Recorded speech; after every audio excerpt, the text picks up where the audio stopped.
ફેવિક્રિલ દ્વારા the art chapter એક્ઝિબિશનનું આયોજન અમદાવાદની ગુફા ખાતે 50મી વધુ સ્થાનિક કલાકારોને પ્રોત્સાહિત કરાયા. આર્ટ અને ક્રાફ્ટ સોલ્યુશન્સ ક્ષેત્રે અગ્રેસર ફેવિક્રિલ દ્વારા the art chapter celebrating the local artist નું સફળતાપૂર્વક આયોજન કરવામાં આવ્યું હતું. આ પહેલનો મુખ્ય ઉદ્દેશ્ય સમગ્ર ભારતમાં સ્થાનિક સર્જનાત્મક પ્રતિભાઓને સશક્ત બનાવવાનો અને તેમને પ્રોત્સાહન પૂરું પાડવાનો હતો. ફેવિક્રિલના કેટેગરી હેડ માનન ચંદ્રાનાએ જણાવ્યું હતું કે ધ આર્ટ ચેપ્ટર એ ભારતના સ્થાનિક કલા જગતને પોષવાની ફેવિક્રિલની લાંબા ગાળાની પ્રતિબદ્ધતાનું પ્રતિબિંબ છે. આવા અર્થપૂર્ણ પ્લેટફોર્મ બનાવીને અમારો હેતુ કલાકારોની ઉજવણી કરવાનો, તેમના કાર્યને વ્યાપક ઓળખ અપાવવાનો અને તેમને તે સન્માન અને આત્મવિશ્વાસ પ્રદાન કરવાનો છે જેના તેઓ ખરેખર હકદાર છે. આ પ્રસંગે ભંવર રાઠોડ ડિઝાઇન સ્ટુડિયો BRDS ના સ્થાપક અને પ્રમુખ ડો. ભંવર રાઠોડ ખાસ ઉપસ્થિત રહ્યા હતા અને કાર્યક્રમની શોભા વધારી હતી.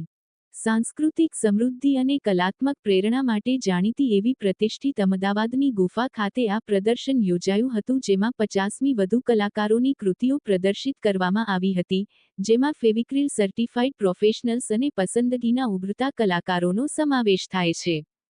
આ પ્રદર્શનમાં વિવિધ શૈલીઓ અને માધ્યમોની કલાની ઝલક જોવા મળી હતી. 6 દિવસમાં 5000મી વધુ મુલાકાતીઓની મારું નામ મનન ચંદારાણા છે અને હું ફેવિક્રિલ જે પીડીલાઇટની બ્રાન્ડ છે એનો કેટેગરી હેડ છું. આજ રોજ અહીંયા એક ઇવેન્ટ રાખવામાં આવી છે, સના અનુસંધાનમાં છે અને આશરે કેટલા લોકો જોડાયેલા છે? અમારી સાથે અમે ટીચર્સ જે જોડાયેલા હોય જેને કહીએ છીએ અમે ફેવિક્રિલ સર્ટિફાઈડ પ્રોફેશનલ્સ, એવા આજે 50થી વધારે ટીચર્સ જે બ્રાન્ડ સાથે જોડાયેલા છે એમનું આર્ટ આજે ડિસ્પ્લે પર મૂકવામાં આવેલું અમદાવાદની ગુફામાં over the last 6 days. Over the last 6 days અમદાવાદની ગુફામાં આ એક્ઝિબિશન રાખવામાં આવેલું, જેમાં 65થી વધારે અલગ અલગ આર્ટ પીસીસ ડિસ્પ્લે કરવામાં આવેલા. આ બધા આર્ટ પીસીસ ઇન્ડિયન આર્ટ ફોર્મ્સને સેલિબ્રેટ કરી રહ્યા છે.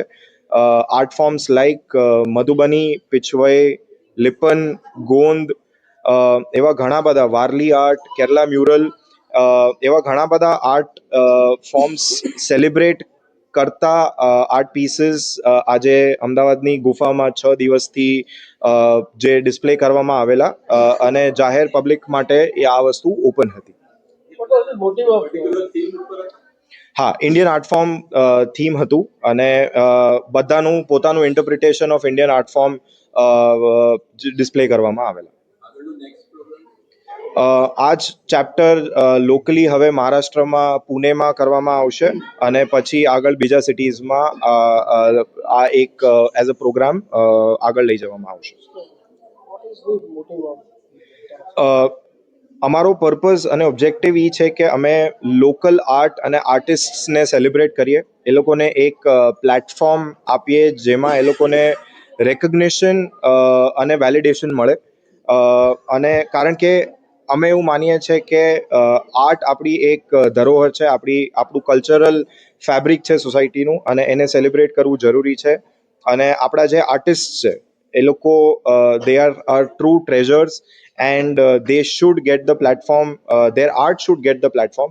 અને બ્રાન્ડનો આ ઇનિશિયેટિવ બસ એટલો જ છે કે બધા જ લોકલ આર્ટિસ્ટ એ લોકોને એક પોતાના ઓડિયન્સને તરફ પહોંચવાનો એક મોકો મળે, એક પ્લેટફોર્મ મળે અને એ લોકોના વધારે ને વધારે પેટ્રન્સ ડેવલપ થાય.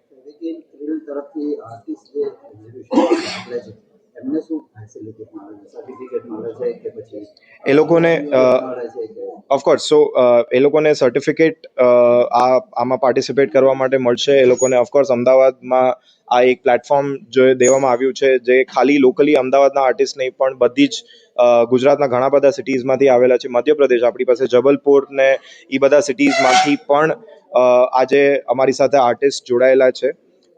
એ લોકોને એક અમદાવાદની ગુફામાં જે હુસૈન સાહેબનું જ્યાં આર્ટ ડિસ્પ્લે કરવામાં આવે છે ત્યાં એમને પોતાનું આર્ટ ડિસ્પ્લે કરવા માટે એક પ્લેટફોર્મ મળી રહ્યું છે. અને ઓફકોર્સ એ લોકોને બ્રાન્ડ તરફથી બીજું ઘણું બધું જેમ કે ગાઈડન્સ છે, ટ્રેનિંગ છે, એ લોકોને અલગ અલગ ટાઈપના કોન્ટેન્ટ પીસીસ છે, એ બધું અમે પ્રોવાઈડ કરીએ છીએ. અપાર્ટ ફ્રોમ ઓફકોર્સ જે અમારા પ્રોડક્ટ્સ એ લોકો યુઝ કરે છે, એ બધું જ બ્રાન્ડ તરફથી આર્ટિસ્ટને મળે છે.